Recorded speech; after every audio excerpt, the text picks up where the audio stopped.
So the highlights, let's take a look. It was packed out on the grid. Conditions very hot and humid. The number 3 car starting, yesterday's winners starting down in 12th. Not looking for great glory unless it came to them. Some of the new Lamborghini teams race from Japan joining us this weekend and again next time out. But it was Ferraris on the front row. Nick Foster on the left of your screen. Tim Slade on the right. Completely on the right. Alexander Imperatori ended up on the grass as he tried to overtake Raffaele Marciello and went backwards. Great start from Sandy Stuvik. Saw his Craft Bamboo Racing Porsche gaining ground up the middle, but the driver gaining the most ground was Nick Foster in the lead of the race. Got in front of Tim Slade at the start, as you saw, but the way with which he stroked clear around the opening couple of lap, well, the opening lap was phenomenal. But unfortunately for him, all that advantage was taken away from him because the number 7 Audi was stuck in the gravel. That brought out the safety car. And after that, the racing was very, very serious indeed, very fearsome in the GT4 class because the number 72 Mercedes really starting to make its presence felt on yesterday's class winner. But then talking about making a presence felt, there was Tim Slade, ran out of road, clipped the back of the number 12 Clearwater Racing McLaren at the chicane. That's running the GT4 class, was at the back of the field, and then they were both out of the field. Second safety car period while all that debris was cleared off the circuit. And then it was time for people to dive in to make their pit stops. Pit window opened just during that second safety car period. And that was the moment in which Reinhold Renger handed over to Ryo Otsuka.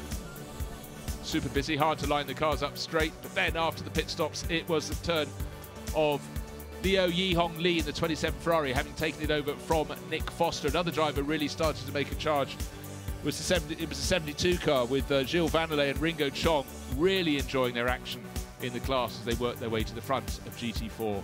They were not to stay there.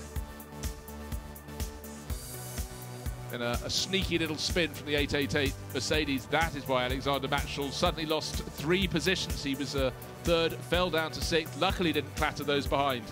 And they said thank you very much as they moved past. The driver who wasn't saying thank you very much was the driver at number 17 who was given a spin at the same corner, but not of his own making.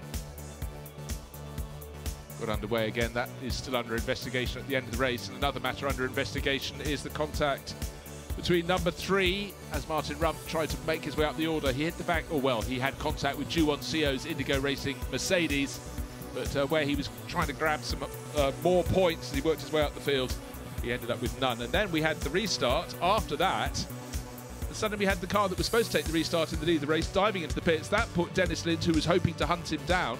So Liu Yihong Li had to come in, run through the pits, and it was a clear run to the end of the race for Dennis Lind. 2 second places so far this year with Martin Kodrich, and suddenly he wasn't having to hunt down victory. It was on a plate for the Dane, and he really proved he was a great Dane. Balanced it all the way to the finish. Eduardo Liberati was giving chase, but the 666 Mercedes worked its way up into the lead of the GT4 class, and great pace from Ryoichiro Otsuka stretched it home.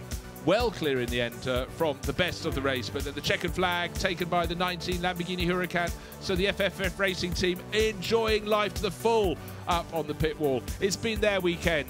A 3rd place yesterday and victory today. It's been wonderful at Suzuka.